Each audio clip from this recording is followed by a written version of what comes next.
Yeah, yeah. Very good testing. Very good. Well, we'll give everybody a couple of minutes to come in. Yes, it was lovely. Yeah, Point Arena was heavenly. Point Arena, California. Wow. Did I say that right? It's Point Arena, not Port. At first I was calling it Port Arena, but it was Point Arena. It is beautiful. Point Arena, California. It's like 2.5 hours or so north of San Francisco, right on. Is that State Route 1, Tom? Yeah.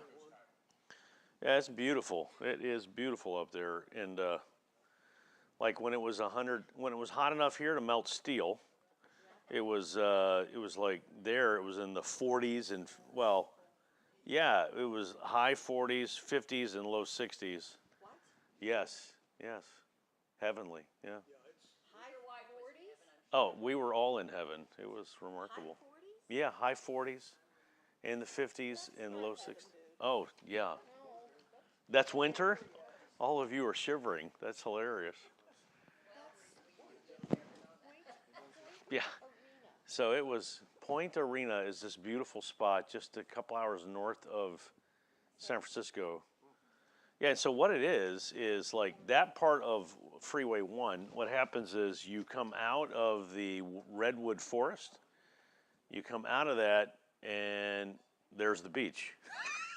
there's the ocean. So you got forest and you got ocean, and Point Arena is this beautiful spot where when you come out of the redwood forest, there's the ocean, and it was it was heavenly. It was really nice. It is a Pacific Coast Highway, right? Yeah, beautiful, beautiful. Oh, it's oh yeah. The only uncomfortable thing about Highway 1 is it's very twisty, and you can't go fast. Well, I suppose you can, but we could not.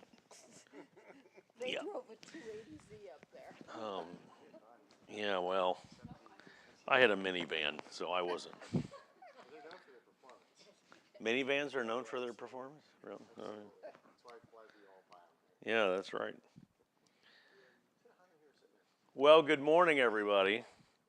It's good to see you. Welcome to Sunday School, and it's a thrill for us to be back. If you would, take your Bibles, turn over to 1 Samuel. I really appreciated several of the teachers that have been helping, and we've been doing some leadership material, but today we're going to stick with the topic of leadership, but we're just going to do a Bible study. We're going to look at a passage instead of doing PowerPoint and IBL material. This is a passage I've actually been working through over the last, off and on throughout the last year, just kind of going through it. And I'm in the process of making this into a sermon. And so what you're getting is kind of the first fruits of that study.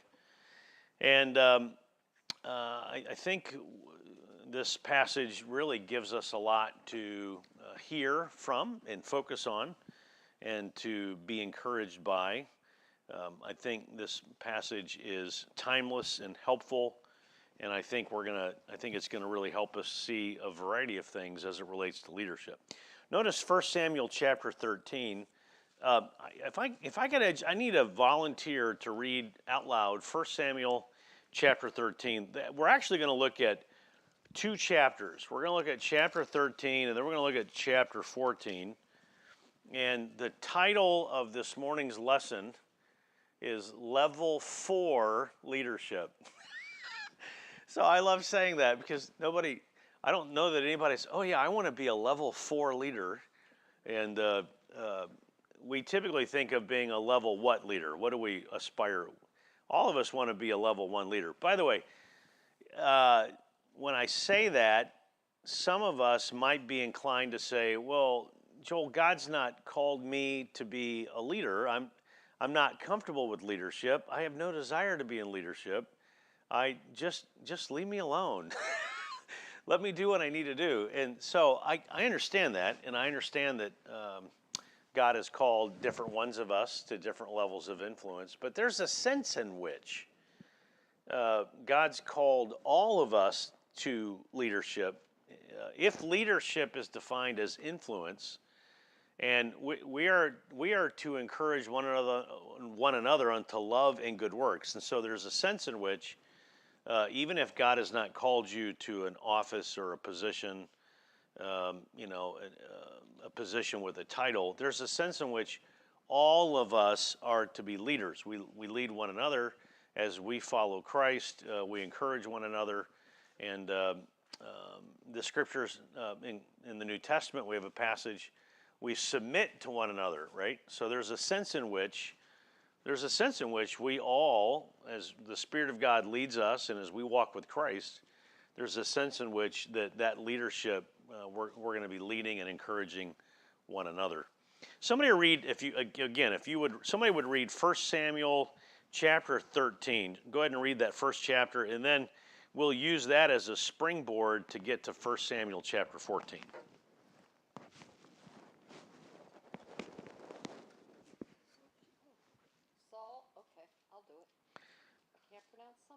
Just when you get to a hard word, just kind of rip through it and it'll be okay. Saul lived for 1 year and then became king. And when he had reigned for 2 years over Israel, am I reading the right thing? Yeah. Okay. It's 42 years, right? Oh, I said it wrong. No problem. You're good. Saul chose, what? Mine says 2 years. Oh, wow. Over Israel. 2 years. Oh, that's a discussion that we covered in my judges class. Okay, very good. All right, well, just keep going. Yeah. Saul chose 3,000 men of Israel. 2,000 were with Saul in Michmash and the hill country of Bethel, and 1,000 were with Jonathan in Gibeah Right. of Benjamin. The rest of the people he sent home, every man to his tent. Jonathan defeated the garrison of the Philistines that was at Geba, and the Philistines heard of it. And Saul blew the trumpet throughout the land, saying, "Let the Hebrews hear." And all Israel heard it. And all Israel heard it said that Saul had defeated the garrison of the Philistines, and also that Israel had become a stench to the Philistines. And the people were called out to join Saul at Gilgal. And the Philistines mustered to fight with Israel 30,000 chariots and 6,000 horsemen and troops, like the sand on the seashore in multitude. They came up and encamped in Michmash, to the east of Beth Aven. When the men of Israel saw that they were in trouble, for the people were hard pressed, the people hid themselves in caves, and in holes, and in rocks, and in tombs, and in Cisterns, yep. And some Hebrews crossed the fords of the Jordan to the land of Gad and Gilead. Gilead, you did great. So we're in, our sister is reading 1 Samuel 13, 1 through 7. Thank you very much. So before we read the rest of that passage, let me set the table for us as we come into 1 Samuel 13. Saul is 30 years of age, and he is king. And there's some of the translations catch this as he's been there 2 years when this takes place. Some translations understand it. The Hebrew is 42. There's a little bit of a discussion there. But at any rate, right at the opening of Saul's reign, there's a situation where Saul is faced with the Philistines. Now, you remember, the Philistines are a regular occurrence of irritation and challenge for God's people. And so once again, the Philistines are an issue. And so Saul gathers together the army, And as our sister was reading, you'll notice the army's not huge. You've got 2,000 troops that are with Saul. You got 1,000 troops that are with Jonathan. Well, Jonathan sees this incurring group of Philistines and this garrison of Philistines who are threatening a part of the land of Israel. And so Jonathan and his garrison attack the Philistines, and it's a successful attack. And then what does Saul do? He sends out a note saying, Saul has accomplished such and such. Now, we're on the topic of leadership. Is there already a bell that's going off in our mind as we read that passage concerning Saul's leadership? What's the first bell that already is ringing? We haven't even really gotten to the meat and potatoes of this passage yet, but just the opening salvo as we listen to this, as we see this, Jonathan attacks, and then Saul sends out this message. He took credit. Right. A level 1 leader would do what? What would a level 1 leader probably do? Yeah, Saul would say, hey, look what Jonathan has done. But he doesn't say that. Notice Saul, he steals credit away from Jonathan, and he places it on himself. Welcome for those of you that are slipping in. We are in 1 Samuel chapter 13 and chapter 14. 1 Samuel 13 and 14. We're looking at a great passage of Scripture, and we're looking at and we're keeping this theme of leadership. And we've already, in our introduction this morning, we've noted that even if you don't have a title next to your name, if you're God's child in this life, it's God's intent that all of us would encourage one another, and in that sense, leadership is really something for all of us. And so we're already getting a sense of the type of leader Saul is, and so that's. And so we made it all the way to 1 Samuel chapter 13, verse 7. Did you want to read some more? No. No, okay. I don't blame you. Somebody want to rescue our sister? Some of those names are hard, so I'm. I don't have my glasses. Oh, no problem. Go ahead. Yeah, we'll let. This is a New King James Version. That's great. No problem. As for Saul, he was still in Gilgal, and all the people followed him trembling. And he waited 7 days, according to the time set by Samuel. But Samuel did not come to Gilgal, and the people were scattered from him. So Saul said, bring a burnt offering and peace offerings here to me. And he offered the burnt offering. Now it happened, as soon as he had finished presenting the burnt offering, that Samuel came, and Saul went out to meet him, that he might greet him. And Samuel said, what have you done? Saul said, well, when I saw that the people were scattered from me, and that you did not come within the days appointed, and that the Philistines gathered together at Michmash, then I said, the Philistines must now come down on me at Gilgal, and I have not made supplication to the Lord. Therefore I felt compelled, and offered a burnt offering. And Samuel said to Saul, you have done foolishly. You have not kept the commandment of the Lord your God, which he commanded you. For now the Lord would have established your kingdom over Israel forever. But now your kingdom shall not continue.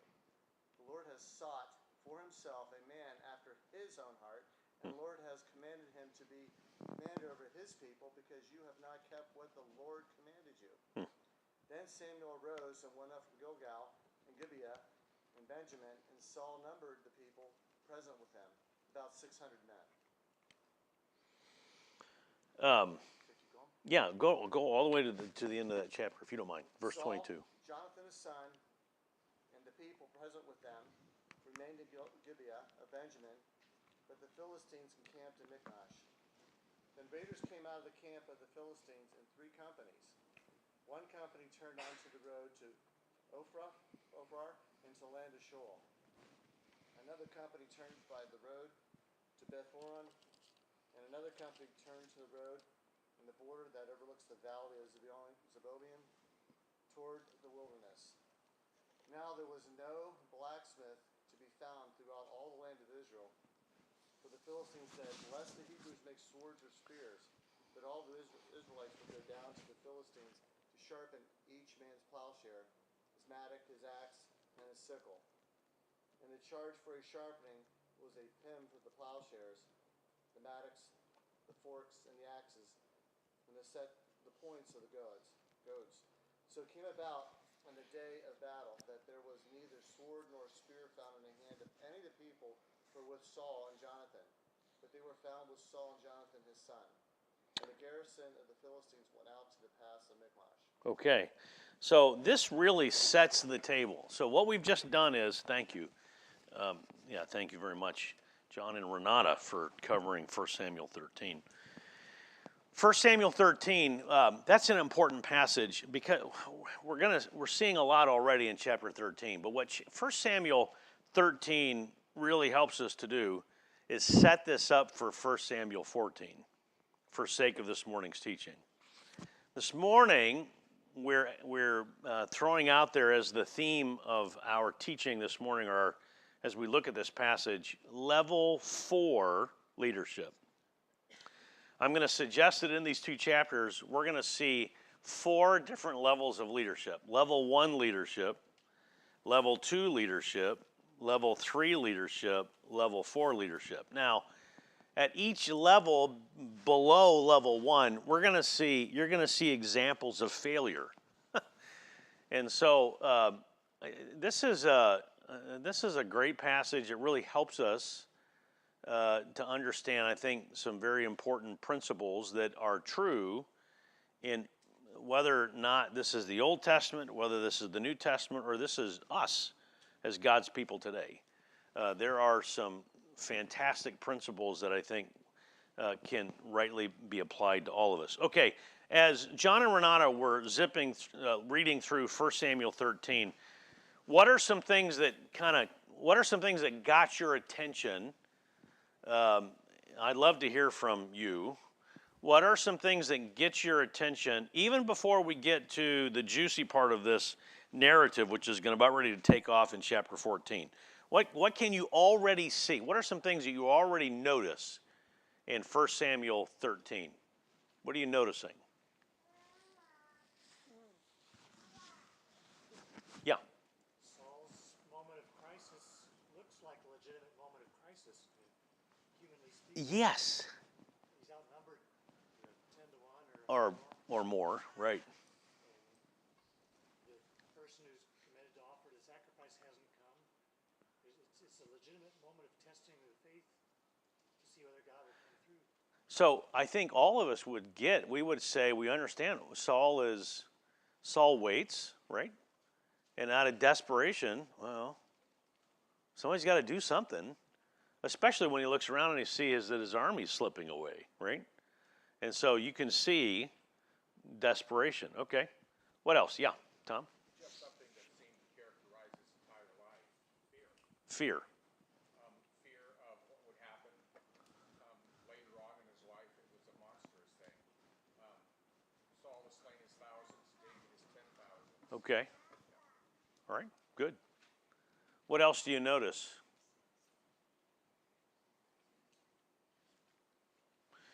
Yes, James.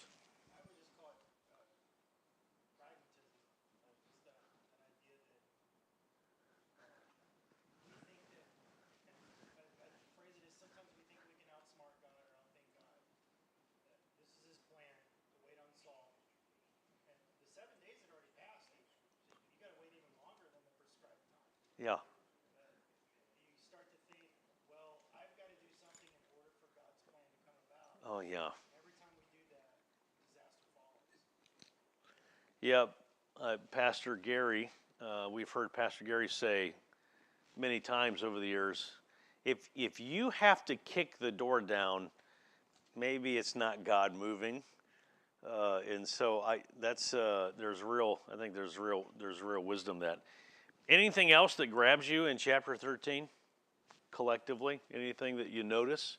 The Philistines they had made sure they couldn't make any tools Yeah. or anything, swords or anything. Yeah, so notice at the very end of the passage that was read, there were no blacksmiths available So imagine the entire army of Israel. There's two swords. One belongs to King Saul, and then one belongs to Jonathan, which means, as you're going to see, only one gets used. One's on vacation under a shade tree, enjoying a pomegranate. The other one is really engaged. Okay, so we've just gone through 1 Samuel 13. If you got a piece of paper, let me just give you some things to jot down about what we just read. What John and Renata. I don't want to be Saul and say that I read it. No, they read it. So John and Renata just read 1 Samuel 13, and in that, just 6 or 7 things, wow, that just come out of the passage. Number one, Saul was 30 when he became king. This may have been just a few years into his reign. Other passages of Scripture in the Old Testament make it clear that Saul reigns 4 decades. And so we see that Saul he's young when he takes over. The second thing in verses 2 to 4, Jonathan and his 1,000 troops take it to the Philistines, but Saul gets the credit for that. And then we see the Philistines, they respond in anger, right? The Philistines, they respond to all of that, and they gather what? 3,000 chariots, 6,000 charioteers, a multitude of soldiers. It's interesting, I've read that some Old Testament scholars have done thinking and looking closely into this passage, and they come away with the conclusion this may have been as much as 250,000 men. So it was just a massive onslaught of humanity. Other scholars have guessed other figures, but certainly Israel is outgunned, right? And so you have this multitude. So Israel in 1 Samuel 13, 6 through 7, Israel is afraid, and so you have 2 responses to fear. And I think this is probably a good thing to notice, because I think all of us can relate to this. When we're really afraid, what are some common responses to fear in our life? Well, look at verse 6, 1 Samuel 13, verse 6. When the men of Israel saw their situation was critical and that their army was hard pressed, one group hid in caves, thickets, among rocks and pits and cisterns. And our sister's translation rightly tags one of those as graves. So in other words, okay, so just use your imagination. 6 months ago, Uncle Fred died, and we put him in a tomb, and it's Palestine, so it's made of rock, and on top of that rocky tomb is a rocky top to the tomb, and that's where Uncle Fred is. So when some of them were so afraid, not only were they hiding in caves, but one of them said, well, I know where Uncle Fred is hiding. That's a good spot. And so scoot over, Fred. And so he hopped in the tomb, right? I said, that's fear, right? I mean, that's fear at a whole interesting level, right? So you got some of these guys hiding in caves and thick. By the way, a cave is not a comfortable place to go. It's just not comfortable. And it's kind of dark. And I'm not sure, I don't know that they had Battery Plus that they could go get their flashlight. And so they're in caves. And and so you got one group that, they're hiding, they're running. And then notice verse 7. So what do we do with fear? Well, some people hide. Watch this. Some people go AWOL. They run away. Look at verse 7. Some Hebrews crossed the Jordan to the land of Gad and Gilead. That's the enemy. So this is like right before the Battle of Gettysburg.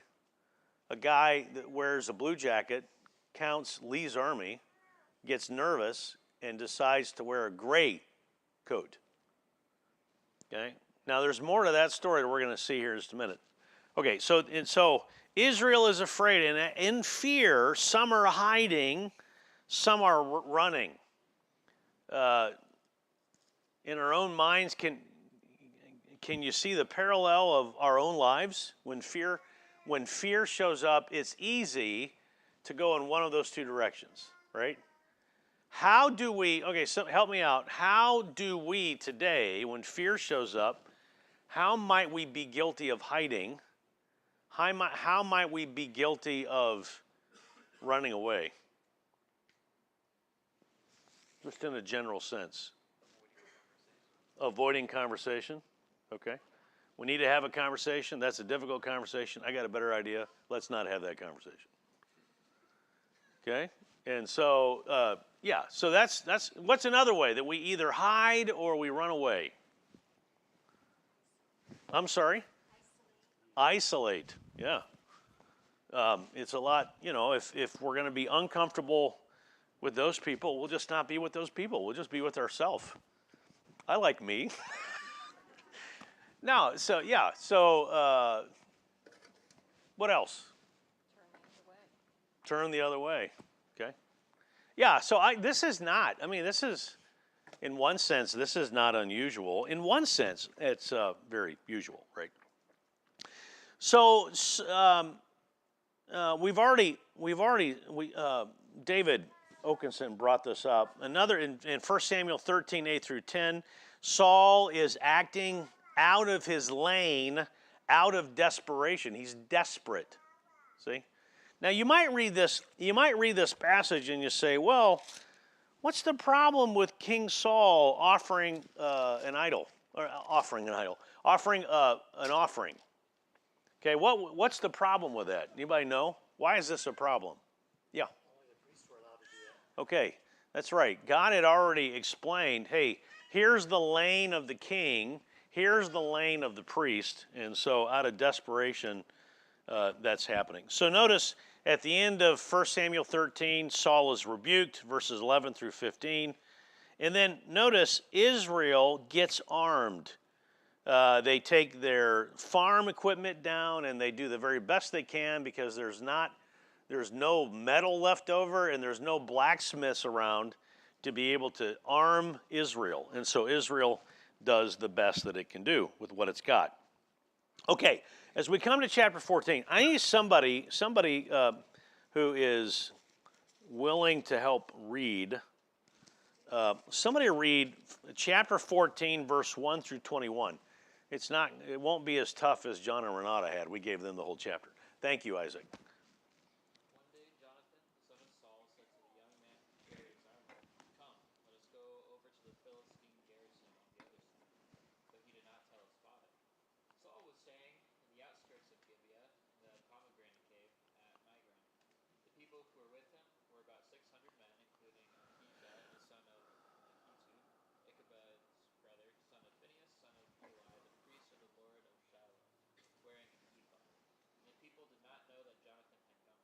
Within the passes by which Jonathan sought to go over to the Philistine garrison, there was a rocky crag on the one side and a rocky crag on the other side. The name of the one was Bozez, and the name of the other, Seneh. The one crag rose on the north in front of Michmash, and the other on the south in front of Geba. Jonathan said to the young man who carried his armor, "Come, let us go over to the garrison of these uncircumcised. It may be that the Lord will work for us. For nothing can hinder the Lord from saving by many or by few." And his armor-bearer said to him, "Do all that is in your heart, do as you wish. Behold, I am with you, heart and soul." Then Jonathan said, "Behold, we will cross over to the men, and we will show ourselves to them. If they say to us, 'Wait until we come to you,' then we will stand still in our place, and we will not go up to them. But if they say, 'Come up to us,' then we will go up, for the Lord has given them into our hand. And this shall be the sign to us." So both of them showed themselves to the garrison of the Philistines. And the Philistines said, "Look, the Hebrews are coming out of the holes where they have hidden themselves." And the men of the garrison hailed Jonathan and his armor-bearer and said, "Come up to us, and we will show you a thing." And Jonathan said to his armor-bearer, "Come up after me, for the Lord has given them into the hand of Israel." Then Jonathan climbed up on his hands and feet, and his armor-bearer after him. And they fell before Jonathan, and his armor-bearer killed them after him. And that first strike which Jonathan and his armor-bearer made killed about 20 men within, as it were, half a furrow's length and an acre of land. And there was a panic in the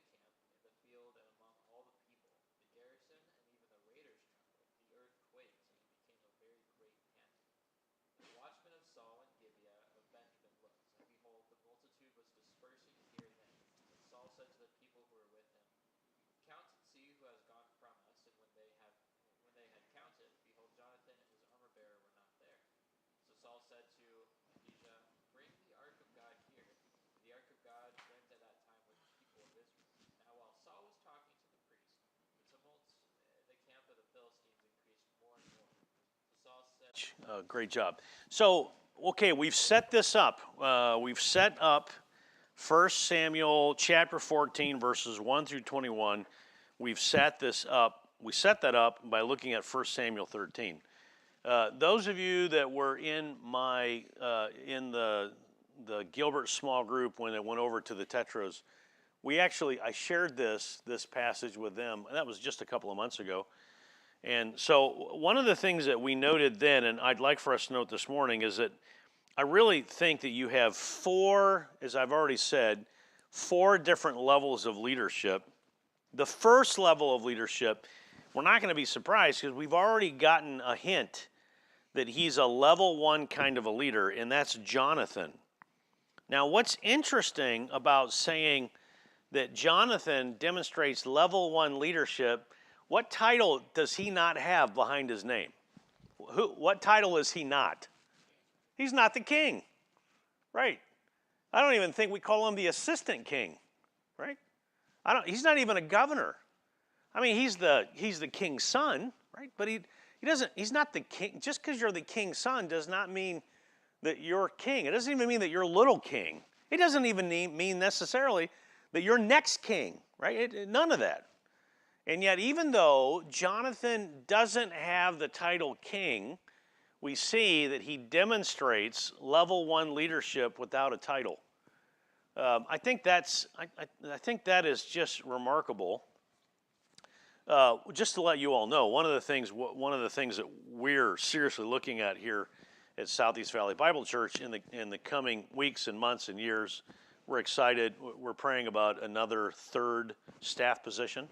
We really believe that it'd be right for us to have a youth pastor, full-time youth pastor, and so we're excited about what the Lord would do in regards to that. But then, in addition to that, we very much have our eyes on men inside the church who are demonstrating leadership, servant leadership already in their life, in their homes, amongst brothers and sisters, without the title. So in other words, as it relates to an elder, what is an elder? An elder is a pastor, he's a shepherd, he's a bishop. So a church in the New Testament, we're in the Old Testament, but in the New Testament, it's important that churches notice faithful men who are already leading faithfully as shepherding. They're already shepherding. So then what do we say? Hey, listen, you're already shepherding. Do you mind if we call you a shepherd? Because you're already shepherding. And so when we confirm that name upon you, nobody in the church is surprised. Why? Because, well, brother so-and-so, that's what they do. They shepherd. The same thing with those that we're asking to serve as a deacon. What is a deacon? A deacon is a servant, right? So you find men who are already serving, and you say, hey, listen, you've been serving, and the church knows that you have the reputation of a servant. We would like to just officially call you servant. So that's a lot better than saying, oh, we've actually never seen you shepherd or serve at all, but we need somebody to fill this gap, and so you're a nice guy. Would you fill that gap? And so here, what I just want you to notice is that here, Jonathan, even though he doesn't have the title king, he's already demonstrating leadership, even though he doesn't have that title. Okay, and so that really it blows out of the text here. Look at chapter 14, verse 1. One day, Jonathan, son of Saul, said to the young man bearing his armor, "Come, let's go over to the Philistine outpost on the other side." And he doesn't tell his father. Verse 2, Saul was staying on the outskirts of Gibeah under a pomegranate tree. Okay? So level one leadership would be Jonathan. I'm calling Saul level 2 leadership. He probably doesn't deserve level 2. He actually probably is level 3 or level 4, and what I'm calling level 3 is probably level 5 or level 6, and what I'm going to call level 4 is like level 12. And so just know that I know that my numbering is probably off, but as I told you, I'm still working. This is a sermonette in preparation. So if you can think of a way for me to make this better, you let me know how I should word that. But anyway, so that's the taxonomy of leadership out of this passage. I'm giving you a taxonomy. A taxonomy means kind of a graded system of, trying to grade this. So Jonathan gets an A, and so Jonathan is demonstrating great leadership. Saul already, we're getting a sense that Saul is already level 2. But notice as this goes on, look at verse 6. Level 1 leadership is Jonathan, and it really begins to come out in verse 6. Jonathan said to his young armor bearer, "Come, let's go to the other side of outpost of those uncircumcised fellows. Perhaps the Lord will act on our behalf." And notice, equally heroic in their leadership and bravery is not just Jonathan, but who else? The armor bearer. Right. So if he has armor, if he's bearing armor and he's bearing stuff, it's not even for him. It's for Jonathan. It's not his armor. So like he's going to a fight and whatever weapons it's not even his weapons, right? And it's just the two of them. And so if Jonathan is demonstrating level 1 faith, level 1 leadership, in a sense, we see, we can also see the faith of this armor bearer is just remarkable. Go ahead, I am with you, heart and soul, verse 7. Jonathan said, "Come, we will cross over." And they said, okay, this is the way it's going to happen. If the Lord is leading, then the Lord will set this up. And so verse 13, Jonathan climbs up using his hands and feet. They do battle. They win the day. Level 1 leadership. Okay, level 2 leadership. Let's cross over to level 2, which, and again, it's probably generous that we're calling Saul's leadership level 2 leadership. But for sake of discussion, let's just call that. Verse 15, panic. Okay, so the Philistines win. Jonathan wins. He's winning the day. Jonathan, the Spirit of God shows up. Jonathan shows up. And the armor bearer, they begin to do what they're doing. God gives them victory. God's beginning to give them success. They're victorious. And then what happens? Panic strikes the camp of the Philistines, verse 15. And then all of a sudden, they know they're in trouble. And there's this great turmoil. People are running. People are panicking. Fear sets in. And out of this huge noise, meanwhile, back at the ranch, Saul's got a pomegranate in his hand. And he's, it's a little hot out. And so he's got his air-conditioned 101 palm tree pomegranate shade cool system going on. He's got this is not in the passage. I'm using my imagination. So my guess is he's probably got 3 or 4 or 5 soldiers that are not really sharp at anything except taking a palm leaf and just waving it, right? He's sitting there, and another guy's feeding him grapes. So I don't know that. But anyway, all of a sudden, this noise creeps up. And so you have all this noise. And so he says, okay, what's going on? And what's with all the what's with all the tumult? Where's the noise coming from? And then Saul's lookout says in verse 16, hey, the army is melting away in all directions. They're running in all directions. Verse 17, then Saul said to the men who were with him, muster the forces and see who has left us. When they did it, Jonathan and his armor bearer were not there. Verse 18, Saul said to Ahijah, bring the ark of God. At the time it was with the Israelites. While Saul was talking to the priest, the tumult in the Philistine camp increased more and more. The Philistines were getting louder and louder. So Saul says to the priest, withdraw your hand. Then Saul and all his men assembled and went to battle. They found the Philistines in total confusion, striking each other with the sword. Okay, so here's level 2 leadership, and again, we're being very generous. Level 1 leadership, Jonathan is armor bearer. They're acting. No, I want you to notice this. Jonathan and his armor bearer are acting. Saul, when he offered the sacrifice in pragmatism, as James noted, that was not acting, he was reacting. Level 1 leadership does not react. Level 1 leadership acts. Everything below level 1 leadership is merely reacting. Real leadership does not react. Real leadership acts, right? It's not just merely reaction. We're gonna be acting. Now you may act in relationship to what's there on the ground meeting you. Okay, level 2 leadership is now Saul. Now Saul, we've already painted the picture, and then all of a sudden there's noise, and Saul says, "Well, hey, there's a battle. Let's get involved in that." So Saul is to be commended that he is willing to lead a group into battle, and so it does. I think we're going to see he scores better than the next 2 levels of leadership. We're going to get to that here in a moment. But but I want you to notice Saul's leadership is off in several places. And one of the biggest reasons, and one of the things that really comes out of this passage is Saul is off in his leadership. Again, as we look at 1 Samuel 13 and 14. As we come to 1 Samuel 14, so we see that Saul is off in his leadership, especially in relationship to, get a load of this, theology. He's off in his theology. What does he do? He says, oh yeah, we're going to go to battle, and there's the Ark of the Covenant. And this is essentially what Saul says. Oh, there's the Ark of the Covenant. Well, bring God. We need to go to battle. Let's go ahead and bring God with us. It's handy to have God with us.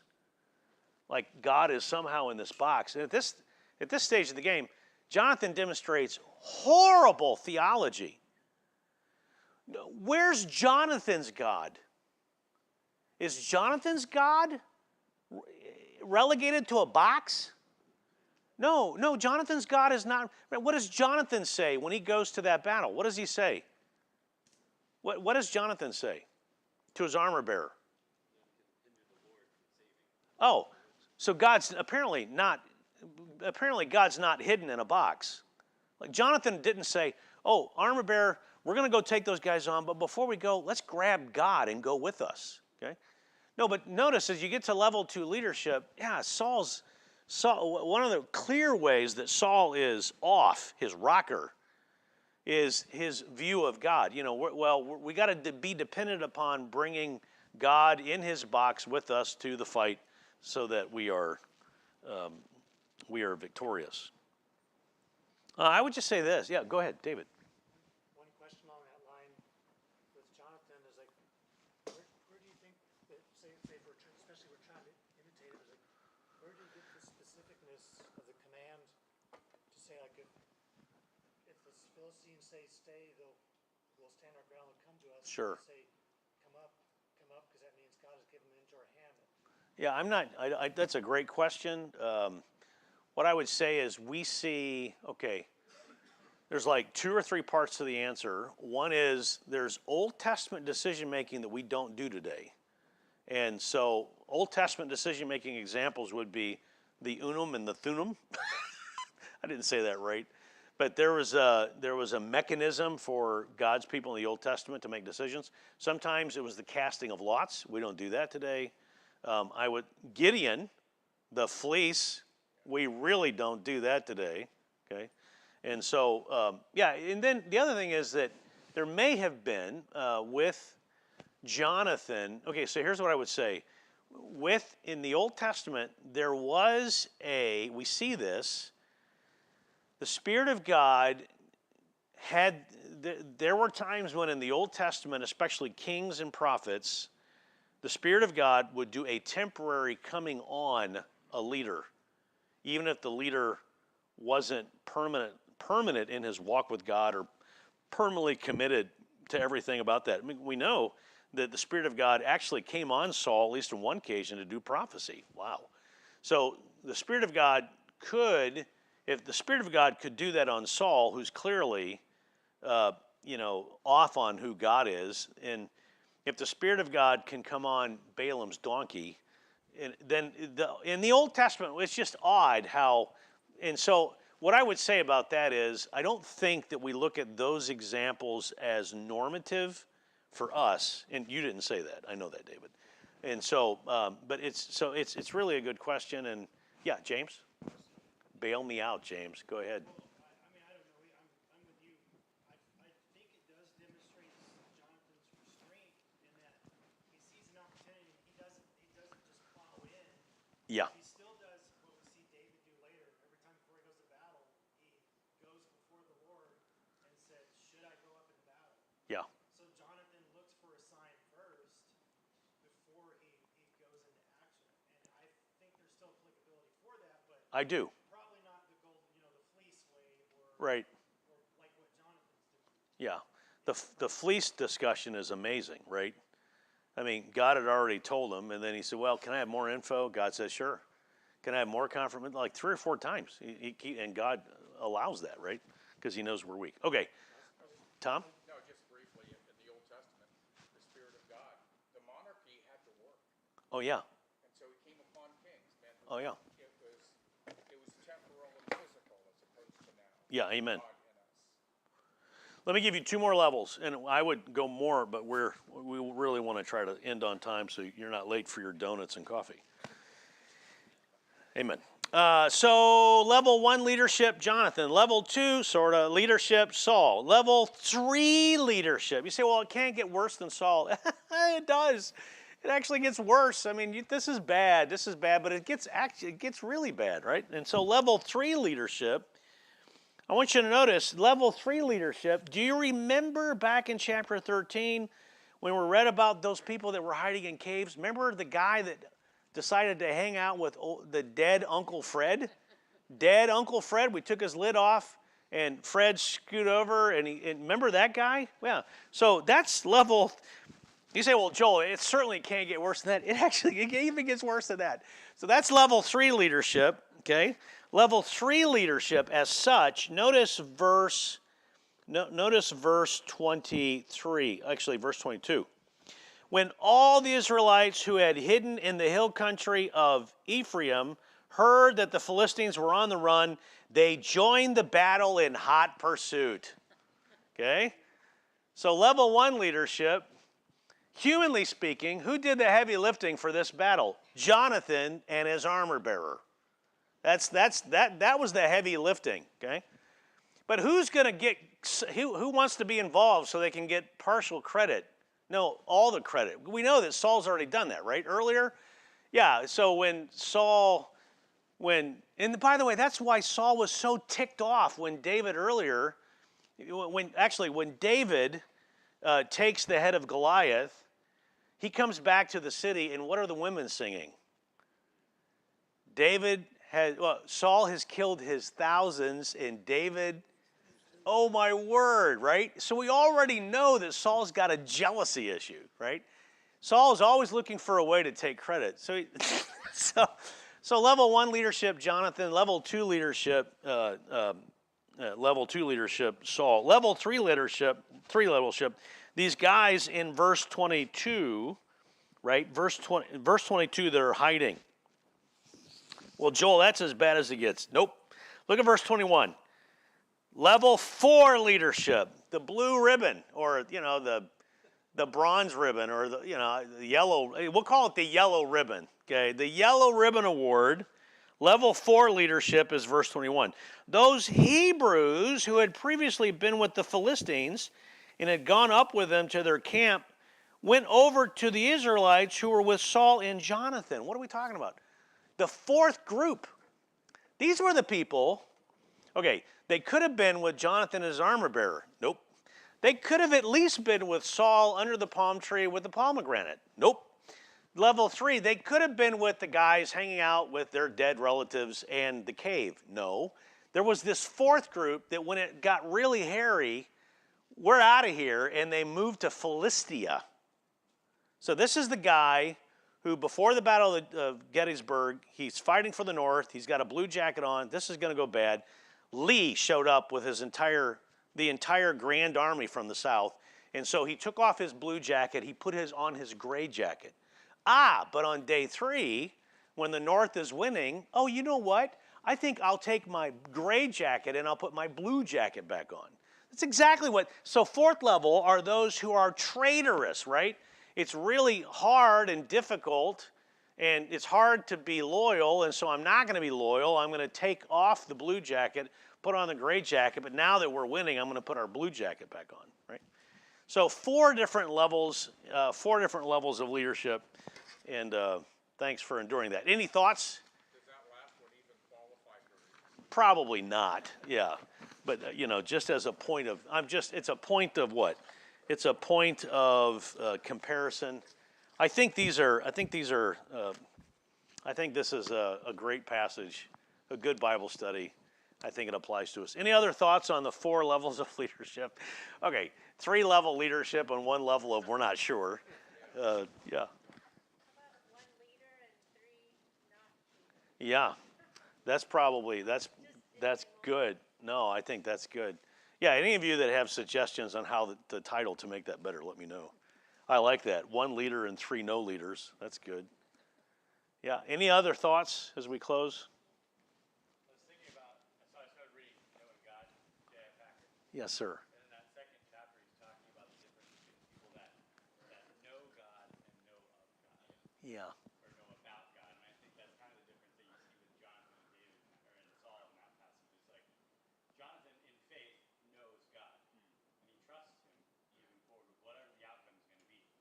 Whereas Saul knows about God and what should be done, essentially. But he's trying to force those things to make them happen, to try and get God to respond on his terms. Yeah. Excellent. Colby, on that fantastic thought, why don't you close us in prayer if you would? Yeah. Heavenly Father, we thank you, Lord, so much for the opportunity to get together and get into your word and learn more about you, God. And I pray that that would bolster our faith and encourage us to go out from here to worship together, sing praises, and take that with us for the rest of the week. Honor you and glorify you all in Jesus Christ. Amen. Thanks, everybody. Enjoy your coffee and donuts right across the road. Somebody can have mine. I can't have any. So, Painting your house blue? blue and white and agreeable gray. Oh, yeah, that is it.